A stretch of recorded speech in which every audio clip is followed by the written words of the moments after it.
Welcome to Hajian Ranch in Kosh, Armenia.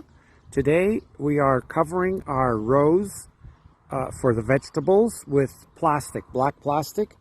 We tilled in the perlite. We put in a little bit of fertilizer as well, cow manure.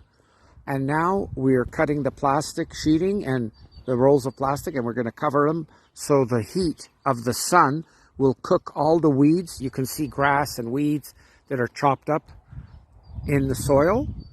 These will all die within a few days. Once they're covered with plastic, we check the drippers. The drip lines are working. You can see the water. So once we cover it, we will, what we will do is wait at least 10 days for everything to die underneath.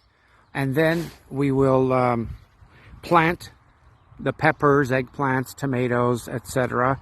in these 8 rows back here. Plus we have one square row behind the property where we're planning to plant potatoes, Lord willing.